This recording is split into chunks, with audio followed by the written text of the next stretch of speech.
बिहारीपुर नामक एक छोटा सा गांव ऊंचे ऊंचे पहाड़ों और घने जंगलों से घिरा हुआ था। यहाँ का जीवन शांत, सरल और प्राकृतिक था। इस गांव में एक अकेला किसान रहता था जिसका नाम था बिहारी लाल। उम्र कोई 40 के आसपास, पर चेहरे पर सदैव एक चिंता की रेखा। वो ज्यादा बोलता नहीं था, बस अपने खेतों में काम करता और शाम होते ही घर लौट आता। लोग कहते थे बिहारी लाल की तकदीर तो जैसे सोई हुई है, लेकिन बहुत कम लोग जानते थे कि बिहारी लाल रोज सुबह खेत जाने से पहले गांव के पीछे वाली पहाड़ी की गुफा में कुछ देर बैठता है। वहां वो किसी से बात करता था, पर किससे? करीब 1 साल पहले एक भयानक तूफान आया था। बारिश इतनी तेज हुई कि गांव की नदियां उफान मारने लगी।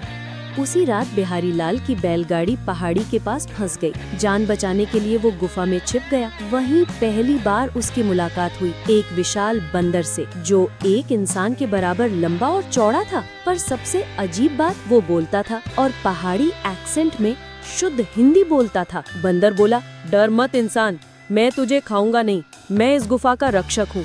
तूने इसे शरण स्थली बनाया है, इसलिए अब तू मेरा मित्र है। बिहारी लाल डर तो गया था, पर बंदर के व्यवहार में दोस्ती थी, शिकारीपन नहीं। बंदर ने बताया कि उसका नाम शक्तिमान है। सदियों पहले वो एक इंसानी योद्धा था, लेकिन उसे जंगलों के देवता ने श्राप दिया और बंदर बना दिया। मुझे केवल वही इंसान वापस इंसान बना सकता है जो बिना लालच के किसी की मदद करे, शक्तिमान ने कहा। बिहारी लाल ने भी अपना हाल सुनाया। खेत में मेहनत करता हूँ, पर ना तो बरसात साथ देती है न किस्मत। गांव वाले मुझे पागल कहते हैं। बंदर बोला, अगर तू मेरी मदद करेगा तो मैं तेरी तकदीर बदल दूंगा। अगली सुबह बिहारी लाल अपने खेत पहुँचा तो उसने देखा कि रात भर में खेत की जमीन काली और उपजाऊ हो चुकी है, जैसे उसमें कोई विशेष खाद मिलाया गया हो। उसने बुआई की और 1 हफ्ते में फसल उगाई, वो भी दुगनी, चमकती हुई। गांव वालों की आंखें फटी रह गई। सभी पूछने लगे, कौन सी खाद डाली रे बिहारी? वो मुस्कुराकर कहता, मैंने कुछ नहीं किया, बस किस्मत शायद बदल रही है। लेकिन उस रात शक्तिमान ने चेताया, याद रख,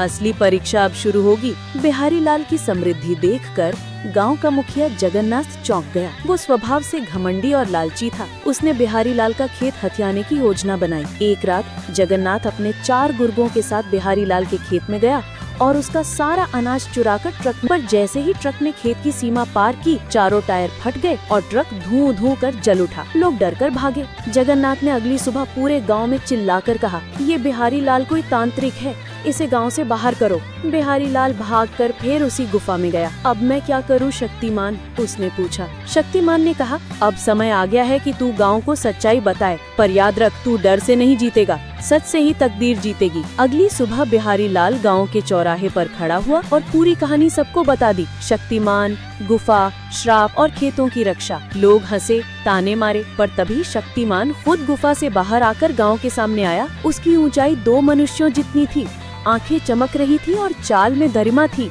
गांव वाले कांप गए। कई लोग डर से भागे, लेकिन बिहारी लाल ने आगे बढ़कर कहा, ये मेरा मित्र है, इसने मेरी नहीं पूरे गांव की रक्षा की है। अगर आज मैं चुप रहता तो कल तुम सबका खेत जल जाता। शक्तिमान बोला, अब मेरी मुक्ति का समय है, पर मेरी मुक्ति तभी होगी जब कोई इंसान अपने प्राणों को खतरे में डालकर दूसरों के लिए लड़ाई लड़ेगा। जगन्नाथ ने चुपके से एक शिकारी बुलाया था, जिसने शक्तिमान को बंदूक तान दी। बिहारी लाल झपट कर सामने आ गया। गोली उसके कंधे में लग गई। शक्तिमान चिल्लाया, नहीं। अगले ही पल गुफा के ऊपर से रोशनी की बौछार हुई और शक्तिमान का शरीर धीरे धीरे चमकने लगा। कुछ पल बाद वो फिर से एक इंसान बन गया, एक तेजस्वी दिव्य योद्धा जैसा। उसने घायल बिहारी लाल को उठाया और बोला, तूने मेरी मुक्ति के लिए अपने प्राणों को खतरे में डाला, अब मैं तुझे वो दूंगा जो किसी को नहीं मिला, सच्ची तकदीर। उसने अपना हाथ उठाया और बिहारी लाल का घाव भर गया। इसके बाद शक्तिमान हिमालय की ओर चला गया, जहाँ वो तपस्या करने लगा। बिहारी लाल का जीवन बदल गया। अब उसका खेत पूरे जिले में मशहूर हुआ, सरकार ने सम्मान दिया और सबसे बड़ी बात, वो अब गाँव का नया मुखिया बना, एक सच्चा विनम्र नेता। उसने गुफा को मित्र गुफा नाम दिया और हर साल उस बंदर मित्र की पूजा होने लगी। तो बच्चों, इस बंदर मित्र के लिए चैनल को सब्सक्राइब, लाइक जरूर करें।